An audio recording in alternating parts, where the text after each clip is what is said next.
What can I say about the Acolyte's 6th episode? I've never faced such a challenge, because the writers presented nothing, literally nothing, for review.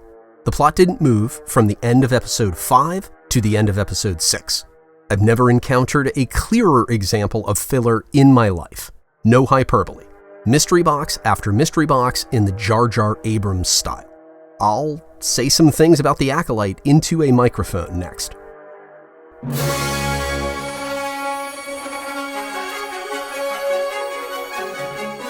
Welcome to Galactic Initiative. I'm your host, Jeff.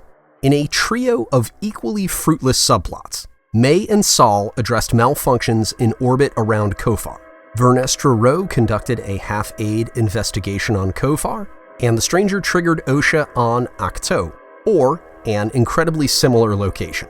Rugged island, ancient steppes, crashing surf, immature thalassirans on the beach. Whew, bad memories. No porgs, though. Until I learn otherwise, I'll refer to the Stranger's Island as Ahsoka.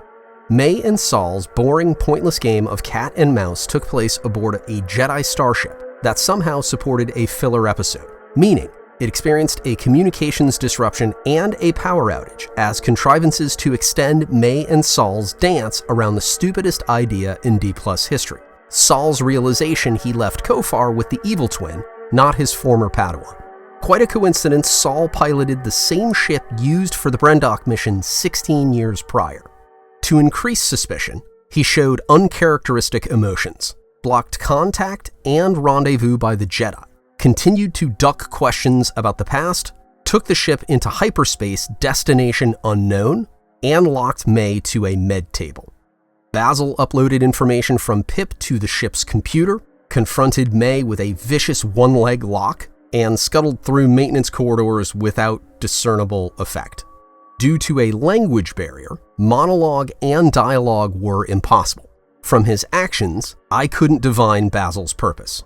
I can only speculate the producers deleted a scene or two that would have provided wanting context. When did Saul recognize May? Did he know from the beginning? Either way, the answers won't make sense. If he knew, why did he play along? If he didn't know, I question his rise to Jedi Master.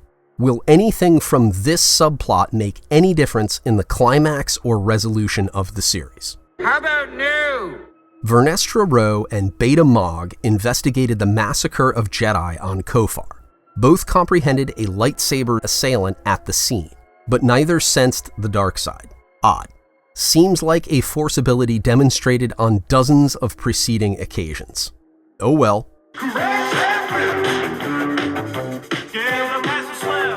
The Stranger treated OSHA's wound and brought her to Ahsoka, where he caused her to question her life choices by speaking in vagaries and platitudes and asking nebulous Psych 101 questions.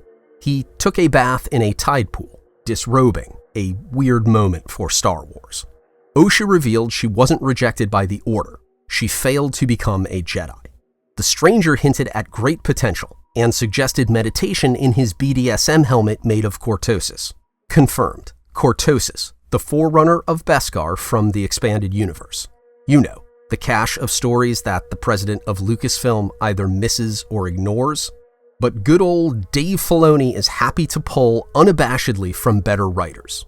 The episode ended with OSHA in Darth Sleeveless's helmet. Da-da-da.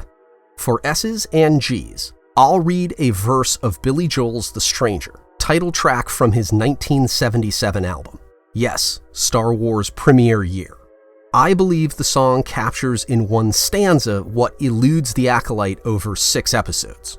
Quote, "You may never understand how the Stranger is inspired, but he isn't always evil and he is not always wrong. Though you drown in good intentions, you will never quench the fire. You'll give in to your desires when the Stranger comes along." Unquote. For the Stranger to present compelling arguments, it wasn't necessary to trash the Jedi. The philosophical divide wasn't a zero-sum game. Competent writers could have conveyed the Stranger's perspective in thought-provoking ways. Alas, we have only incompetence with the Acolyte. Honestly, the worst episode of Star Wars television to date. Some will argue, perceiving it as a lesser evil in comparison to the willful destruction of Episode 3. I sank to new lows of boredom and frustration.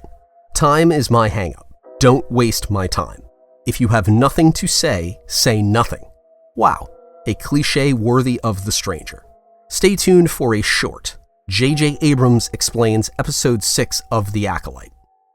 Oh my God, like mystery boxes are everywhere. Maybe there are times when mystery is more important than knowledge. What are stories but mystery boxes? So you're drawn into it. Then, of course, there's another question, and it goes on and on and on. I mean, look at like Star Wars. You look at the withholding of information, doing that intentionally.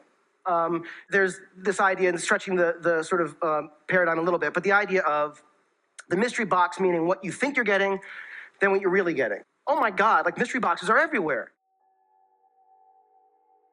Please like and subscribe. Check out Galactic Initiative for honest takes on Star Wars.